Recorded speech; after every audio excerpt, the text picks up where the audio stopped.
ഒളിയത്തെടുക്ക എന്ന് പറയുന്ന സ്ഥലത്താണ്. നമ്മുടെ വിദ്യാനഗറുള്ള ഒളിയത്തെടുക്ക അല്ല, എരിഞ്ഞിപ്പുഴ ഒളിയത്തെടുക്ക എന്ന് പറയുന്ന സ്ഥലത്താണ്. അപ്പൊ ഞങ്ങൾ ഇതിലേക്ക് കൂടി വന്നപ്പോൾ ഇവിടെ എത്തിപ്പെട്ടതാണ്. തൂക്കുപാലത്തിലേക്ക് കൂടിയിട്ടുള്ളതാണ് യാത്ര. നമുക്ക് അവിടുന്ന് എൻട്രി ഫീസ് ഉണ്ട്, ചെറിയൊരു ഫീസാണ്, 100 രൂപയാണ് ഒരു ആൾക്ക്. അപ്പോൾ അത് എടുത്ത് നമ്മൾ തൂക്കുപാലൊക്കെ കയറി വന്ന് ഇവിടെ വന്നപ്പോൾ നല്ലൊരു എക്സ്പ്ലോർ ആയിട്ടുള്ള ഒരു സ്ഥലമാണ്.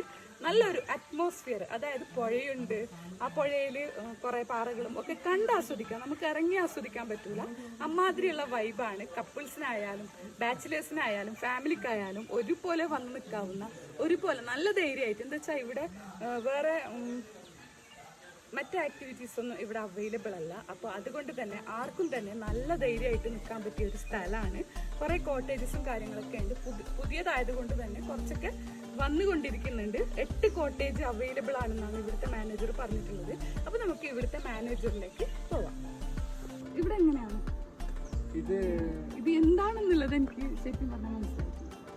ഇത് ഒരു ടൂറിസം കോൺസെപ്റ്റ് ആണ്, ഇക്കോ ടൂറിസം. ഇത് ചന്ദ്രഗിരി ഇക്കോ ടൂറിസം സൊസൈറ്റിയാണ്. സൊസൈറ്റിയുടെ കീഴിൽ വരുന്ന ഒരു സ്ഥാപനമാണ്. ഗവൺമെന്റ് അല്ല അല്ല ഇത് പ്രൈവറ്റും അല്ല, സൊസൈറ്റി, കോപ്പറേറ്റീവ് സൊസൈറ്റി. അപ്പോൾ ഇതിൽ മെയിനായിട്ട് നമ്മൾ നടത്തിക്കൊണ്ടുവരുന്ന ടൂറിസമാണ്. അതിൽ അക്കോമഡേഷൻ ഉണ്ടാവും, ഒരു ഇത് മൈസ് ആക്ടിവിറ്റീസിന് വേണ്ട ഫെസിലിറ്റീസുകളുണ്ട് ഇവിടെ. പിന്നെ ഒരു ഡേ ഔട്ട് വേണം, റെസ്റ്റോറൻ്റ് ആയിട്ട് അങ്ങനെയെല്ലാം ഉപയോഗിക്കാം.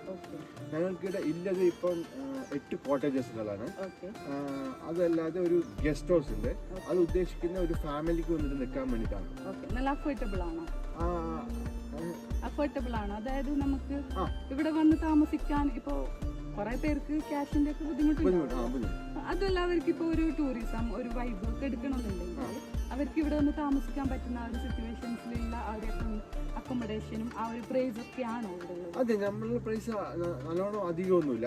ഇതിപ്പം ഒരു കോട്ടേജ്, ആ കോട്ടേജിൽ 2 അഡൽട്സ് ആൻഡ് 1 കിഡ് താമസിക്കുകയാണെങ്കിൽ 3,500 rupees ആണ് 1 നൈറ്റിന്റെ ചാർജ്. അത് കോംപ്ലിമെന്ററി ബ്രേക്ക്ഫാസ്റ്റ് ആയിരിക്കും. പിന്നെ ലഞ്ചും ഡിന്നറിന് എക്സ്ട്രാ ആകും.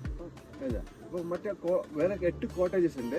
അത് അടുത്തന്നെ നമ്മൾ അടുത്ത ആഴ്ച ഓപ്പണിംഗ് തുടങ്ങുന്നുണ്ട്. അതെ, പുതിയതാണ്. അതിന്റെ റേറ്റ് വന്നിട്ട് അപ്രോക്സിമേറ്റ്ലി 3,000 rupees ആണ് ഒരു കോട്ടേജിന്.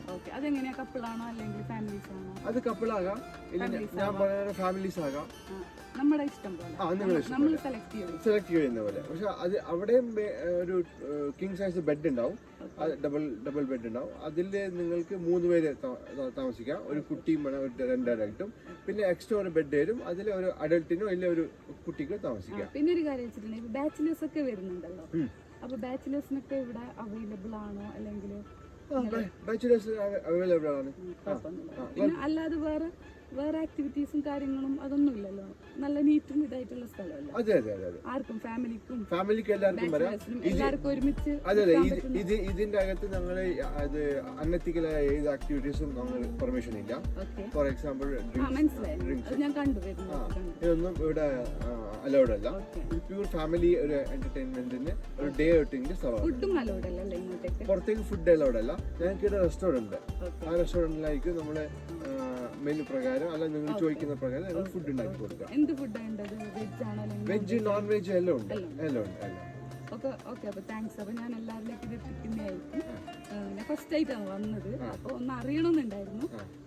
ഫാമിലീസിനും ഫ്രണ്ട്സിനും ഒക്കെ അറിയിക്കും. Thank you.